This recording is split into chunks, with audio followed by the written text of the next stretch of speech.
If you're training legs but not seeing growth, the problem isn't your effort, it's your workout structure. Most people just throw random leg exercises together and hope for the fucking best. But here's the proven formula for structuring leg days that hits every muscle group in the optimal order for maximum growth. In this video, I'm breaking down the exact 5-step system for building massive tree trunk legs. By the end of this, you'll know exactly how to structure every leg day for serious results. So here's the structure for every leg day. Step 1 is the squat variation, your main compound quad builder. Step 2, your hinge movement, hitting your posterior chain. Step 3, your lunge pattern, unilateral work for balance and core stability. Step 4, your hip thrust, targeted glute development. And then 5 being your accessories, whether that be abductors, adductors, and calves. I'll tell you this right now, the order is not random. Each movement builds on the last while managing fatigue strategically. Let's break it down. If you want bigger tree trunk legs, listen to my fucking ass. Now, step 1 is starting with a squat variation, the most important fucking one out of the whole leg day. This is your main quad dominant compound movement, and it needs to come first when you're fresh and strong. Here are the main options for a squat variation. Your back squats, the best ones I think. Your front squats, your goblet squats, or hack squats / leg press. Pick one based on your goals and what feels best. So obviously, back squats are the classic. Hard on your upper traps, feet shoulder width apart, toes slightly out. Descend by breaking at the hips and knees. Go as deep as you can while keeping your spine neutral. Drive through your whole foot to stand back up. Keep your chest up, core brace, your knees tracking over your toes. Don't let your knees cave inward. I see a lot of motherfuckers let their knees cave inward and it's just affecting your form. And then eventually, if you keep doing bad form, you're gonna injure yourself and you're not gonna be able to do fucking squats. So is that good? No. I recommend 3 sets of 6 to 10 reps. Go heavy enough that the last 2 reps or 3 are challenging. Rest 3 minutes at least between sets because they're really fatiguing. This sets the tone for your entire workout. Your quads will be activated and ready to grow. Now step 2, your hinge movement. Targeting your posterior chain, hamstrings, glutes, and lower back. Best options for this are the RDLs, remaining deadlifts, which are my personal favorite, conventional deadlifts, or stiff-legged deadlifts. I prefer RDLs because they are safer and create an amazing hamstring stretch. So here's how you really do it right. Stand with feet hip width apart, holding a barbell. Slight knee bend that stays constant. Push your hips back as far as you can while keeping the weight close to your body. Think of it as your butt trying to close the door behind you when you're trying to go down. Like you're trying to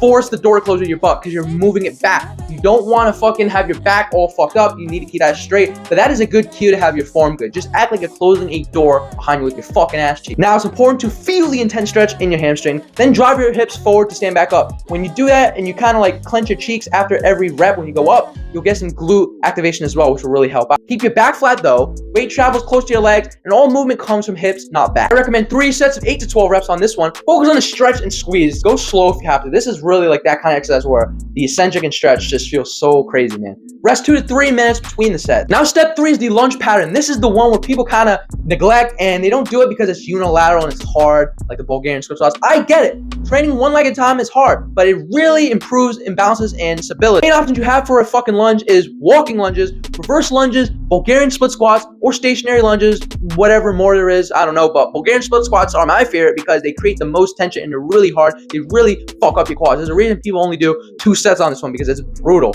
You always see people doing it. They're on that bench and they're trying to keep stable, but they go low and yeah, it's crazy. I do it and it ain't for the weak. You want to get the most out of it? 1 foot elevated on the bench behind you, other foot planted firmly on the ground. Hold dumbbells at your sides. You can even do it with 1 dumbbell if you really want to go for that balance and core stability, but 2 dumbbells is better. Lower your back toward the ground. Go down until your front thigh is parallel or below. Drive through your front heel to stand back up. Keep your torso upright just like the other exercises. Don't let your fucking knee cave inward and make sure your front foot is far enough forward. You notice with a lot of these exercises that keeping your back straight is really the core thing in making your form good because it's like when you're all arched, it's just gonna fuck up your lower back. Trust me, especially with the deadlifts, I've done it before with bad form and my lower back got fucked up because I didn't have my back straight like a normal person. I was an idiot and trained it with it arched. You want to do that. For these, just do 3 sets of 8 to 12 reps per leg. Rest 2 minutes between sets. And if you really need rest and they're that brutal, you can rest like a minute between just each leg, not even the set, because they're that brutal, trust me. But they are like really good for your quad growth. So I really recommend doing it. Like just do the hard shit, man. I made a short on doing hard shit. Please watch that if you want a fire lit up under your ass. Step 4 now is the hip thrusts, the king of glute exercises. Thrusts really are helpful, but people don't do them. People don't want to grow their glutes. They're male. They think, oh, I don't need to grow my glutes. Why fucking not? They're like one of the biggest muscles in your body, if not the biggest. I think it is actually the biggest muscle, gluteus maximus. That is really important. It really helps with other movements too if your glutes are strong. If you have weak glutes because of years of being sedentary or whatnot, check out the video here on my life story on why video games ruin your body. I had weak glutes from years of games. Don't do what I did. But have this come right after your compounds to really target and finish off your glute. It's more of an isolation movement, but you really want those glutes to grow.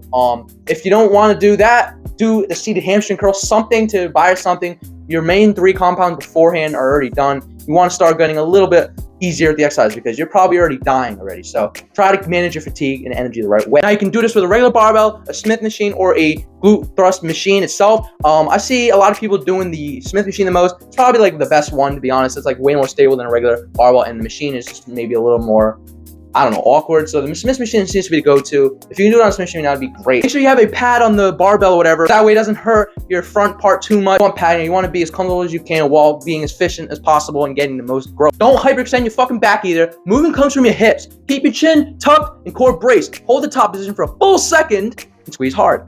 3 sets of 10 to 15 reps for this. Focus on the squeeze at the top, please. And only like rest 2 minutes. It's not as fatiguing, so you don't need to rest long. Now step 5 is the accessories. The finishing touch is the icing on the cake. We'll hit like adductors, abductors, and calves here. Pretty optional for the most part. If you don't want to do that, that's okay, especially calves. But I think the adductors and abductors you should really do. They're the ones that are really gonna like, I know it's the sus machine or whatever, but just because, you know, it's sus or whatever, why shouldn't you do it? You'll get really thick thighs, especially from the front, and it will grow like crazy. Like, it's so underrated. Just do it. It feels really good. Like, superset it. Do your thing. That's what I do, and it feels great. 2 sets, and that's all I really need. Now, if you want to skip the abductor machine because you've already hit your glutes a lot early in the workout, you can definitely skip it. At least train the abductor, though, because you want to get those inner thighs nice and fucking big and juicy. Use the abductor machine or band ladder walks. Just use the machine. Push your legs out against the pads. Squeeze for a second, control the return. And for the adductors, same similar shit. Squeeze your legs together against the pad, hold briefly, control the release. When doing the adductor and abductor, do that for 2 or 3 sets, 10 to 20 reps. Now after that, now you're onto the calves, the final exercise of the whole leg day. Finally, right, because it's brutal as fuck. Do a leg press, standing, or seated calf raise machine. Get a deep stretch at the bottom, rise all the way up onto your toes, and then squeeze hard at the top. Don't bounce, control the movement. Now out of those, I recommend the leg press calf raise the most. If you don't know what that is, I have a short going all in depth into on why it's so good and underrated.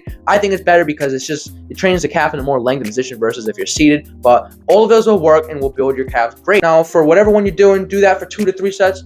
10 to 20 reps. Here's the complete leg day structure. Number 1, your squat variation, 3 sets of 6 to 10 reps. Number 2, your hinge movement, 3 sets of 8 to 12 reps. Number 3, your lunge pattern, 3 sets of 8 to 12 reps per leg. Number 4, your hip thrust, 3 sets of 10 to 15 reps. And then 5, your accessories, 3 sets of 10 to 20 reps each. This structure goes from most demanding to least demanding. Hits every muscle group and creates complete leg development. Do this twice a week, not just fucking once. Focus on progressive overload, adding weight or reps over time. Follow this for 12 weeks and your legs will completely transform. We just covered the complete formula for structuring leg days. Now you know exactly how to organize your training for maximum growth. In my next video, I'm going to be breaking down the perfect workout split for building muscle as a teenager, how to organize your entire training week for balanced development and optimal recovery. Be on the lookout for that in the next week or 2. Just remember to level up in real life and not the video game. And if you want extra help, I have a free Google Doc in the pinned comments and description with all this stuff in a form so you can read it instead of having to listen to all of it, and so that you can keep track and remember and store it for later. It also has bonus tips and stuff I haven't even said in this video that will help you out really crazily.